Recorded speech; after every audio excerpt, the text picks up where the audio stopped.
কে দিছে জানো? কে দিছে বলো? ওই দিকে যাও। কে দিছে? বলো তো কে? মা পুপি। কোন পুপি দিছে বলো? দিনা পুপি। হ্যাঁ। হ্যালো এভরিওয়ান, গুড মর্নিং সবাইকে। এখন হচ্ছে সকাল 7:30টার মতো বাজে, আর আমি রান্নাঘরে এসে জানালাটা একটু খুলে দিলাম, এতে করে রান্নাঘরে যে সারা রাতে যে ভাবটা জমে থাকে এটা বের হয়ে চলে যায়। যদিও একটু ঠান্ডা বাতাস আসছিল, তারপরে ভালোই লাগছিল সকালের হাওয়াটা।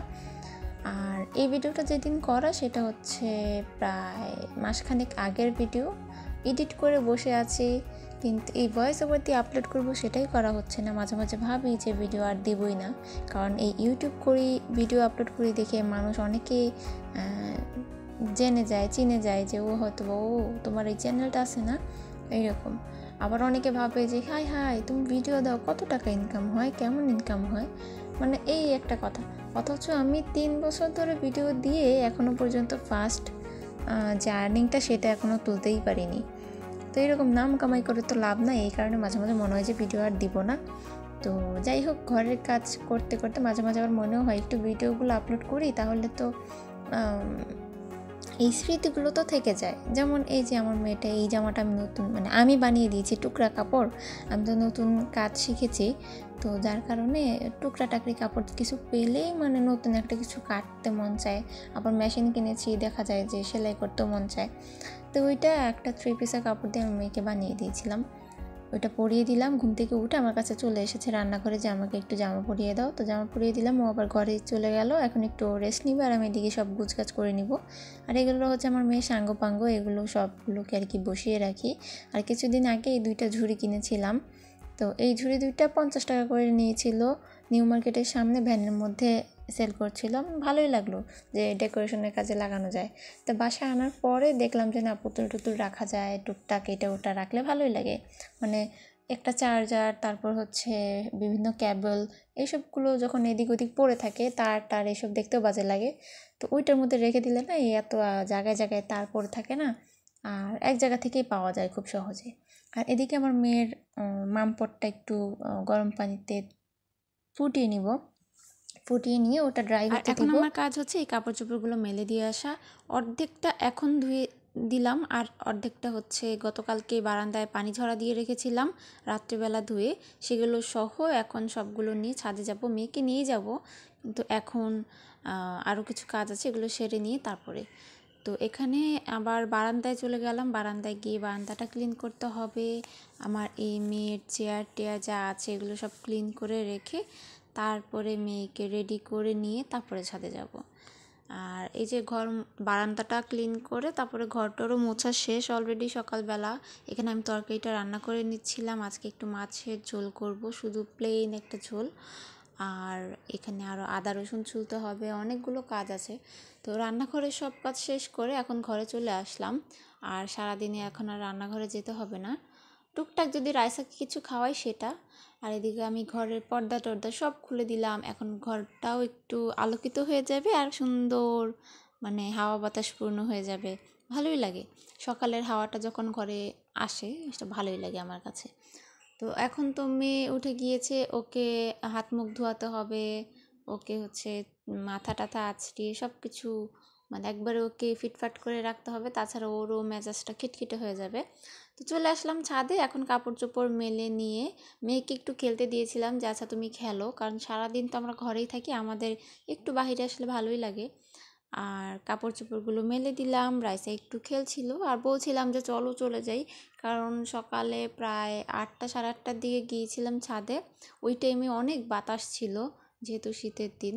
তো আমার অনেক শীত লাগছিল, আর ও তো সোয়েটার পরেছিল নিচে, ওর তো ভালোই লাগছিল। আর এমনিতেও রাইসার একটু গরম বেশি লাগে, সব বাচ্চারই মনে হয় এমন হয় যে শীতের দিনেও ওদের গরম লাগে, শীতের দিনেও ওরা ঘেমে যায়। তো বলেছিলাম যে আদা রসুন ওটা ছুলতে হবে, ওইগুলো ছুলে টুলে সব ব্লেন্ড করে এদিকে দুপুরে গোসল টোসল করে মা মেয়ে খেয়ে নিয়ে এখন হচ্ছে রিল্যাক্সে থাকবো। আর এই টাইমে আমি একটু পড়তে বসি, আর যদি রাইসা জাগা থাকে মানে দুপুরে তো ঘুমালে আমি পড়তে পারি, আর যদি না ঘুমায় তাহলে ওর সাথে একটু সময় দিতে হয়। তারপরে আজকে আর দুপুরে ঘুমাইনি, এদিকে আমরা খেয়ে দে এখন হয়তো বা বিকেলে একটু হাঁটতে যাব। আর তাছাড়াই আমাদের সারাদিনের কাজকর্ম এভাবেই চলে। আর আসলে ঘরের কাজকর্ম প্রতিদিন তো একরকম থাকে না, কোনো দিন একটু বেশি, কোনো দিন একটু কম। না না না, দিনা ফুপি দিয়ে গেছে। না না না, যার কি দিছে দিনা ফুপি, দেখাও। ওই যে পুতুল, ওই যে পুতুল, ওই যে এইটা পাঠাই দিছে দিনা ফুপি কিনে তোমার জন্য। আসো আসো আসো আসো আসো, এই নে। তাহলে প্রমিস করো সবখানি খাওয়া যাবে না একসাথে, ঠিক আছে? এটা তো অনেক বড়, তুমি একসাথে পুরোটা খেতে পারবে না, একটু খাবে আর একটু রেখে দিবে, ঠিক আছে? ওকে।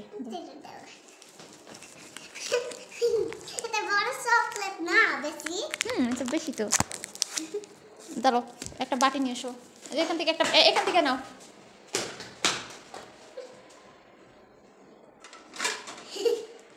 এখানে রাখো, মেশিনের উপরে রাখো।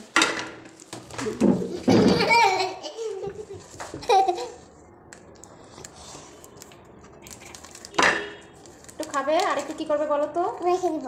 গুড, কারণ এটা অনেক বড়, তাই না? বড় বাটিতে হলে চকলেট কাটতে হয়। না, এটা প্যাকেটেই রেখে দিব, কিন্তু এখন তোমাকে একটু দিব আর বাকিটা রেখে দিব, ঠিক আছে? হ্যাঁ, বাটিতে রাখতে দাও, আবার আমি খাবো। আর একটু করে দেখো, 2 কালারের চকলেট। গত মাসে আমার ননদ চলে এসেছে বাংলাদেশে, নেদারল্যান্ড থেকে। ও আমার বাচ্চার জন্য চকলেট, তারপরে কসমেটিক্স, এসব অনেক কিছু এনেছে।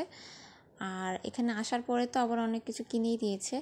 তো সেই ক্ষেত্রে সব কিছু, এই যে চকলেটগুলো, আমি সবগুলো একসাথে ওকে দেখাই না কখনো। যে আমার বাসায় যত গেস্টই আসুক, যাই আনুক, আমি সব কিছু ওকে একসাথে দেখাই না। হয় কি, মানে যেগুলো বিশেষ করে চকলেট জাতীয় জিনিস বা এই যে কসমেটিক, আমার রাইসা কিন্তু আসলে ও জানেও না যে ওর পুপি কী কী দিয়েছে, কারণ সব তো একসাথে আর দেখায়নি। কারণ এইসব দেখালে হবে কি, সবগুলা চকলেট একটার পর একটা শেষ করবে।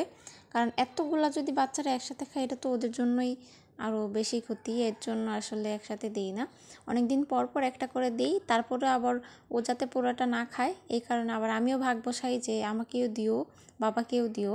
আর এতে করে দেওয়ার অভ্যাসটাও হয়ে যায়।